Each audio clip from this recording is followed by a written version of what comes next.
Okay, so this is for my Teenage Tearaways course. We're going to be teaching Maisie here how to do the middle cue. I don't have a teenage dog, she is a little bit older, but she is a novice dog just like your dogs. So to begin, what you want is 2 hands with treats in, which is why I'm using a treat pouch. Then you want to stand with your legs a little bit apart because the aim of the game is to get the dog in the middle, i.e. between your legs. Okay, this is where a lot of people go wrong. They try and lure the dog the whole way around their legs and only give a treat at the end. To set our dog up for success, what we're going to do is we're going to teach them to go round the back, so round the side of our leg first of all, and then we will give them a treat in the middle. Okay, so they're going to get 2 treats initially when we start doing this, and we'll do that at least 3 times where they get both treats. Okay, and then we'll fade the first treat out quite quickly.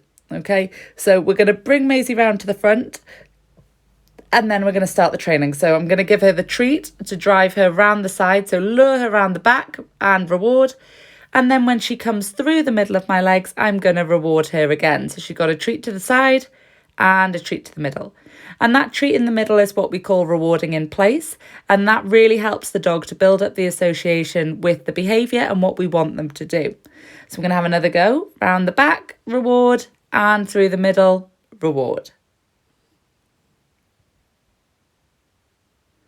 And I gave quite a few, but it is just bits of kibble.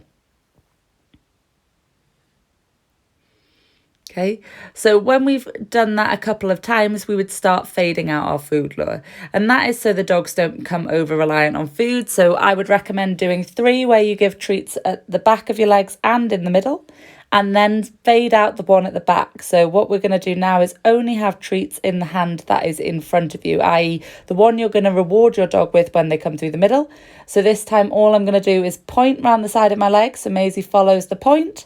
And then when she comes through, she gets a food reward at the end, which is where we want her to be, in the middle.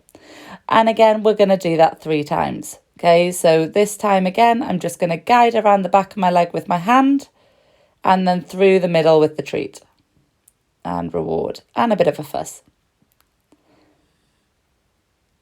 Then we're going to have another go. So round the back and reward through the middle. So only 1 treat as a food lure now.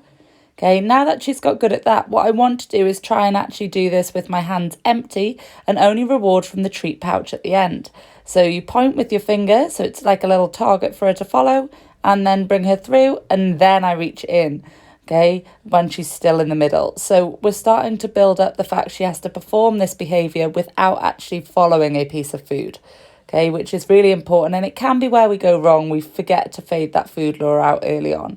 Okay, so Maisie is a bit confused there. She jumps to the side because I wasn't quick enough with the food reward. So through she comes and then she gets a treat.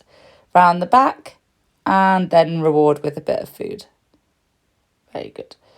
Okay, so when we're doing this, if you're finding that your dog can't do it without the food being in your fingers, then it could be that the area is too distracting for you. Okay, so they might need to be just in the house in somewhere really boring where there's not traffic going past like there was on my video. Okay, if I need to get the dog to move away from me so we can have another go, I just toss the treat to the front.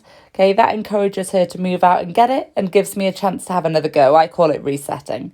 So I point to the side of my leg, point to the middle, she comes through, and then I reach in the treat pouch and reward at the end. She is very short. I'll get a bad back if I keep doing this. Okay, so I might need to just drop the food in between my feet, okay, when I'm doing this to prevent having to bend over. So point to the side. She got it wrong. Point to the side. Point to the middle. And when she's there, reward with food. And quite a few. They are just kibble, so she got quite a lot rewarding her in place to let her know that what we are doing and where I really want her to be. And at no point have I used that middle cue yet because we teach the behaviour first and we add the cue in later.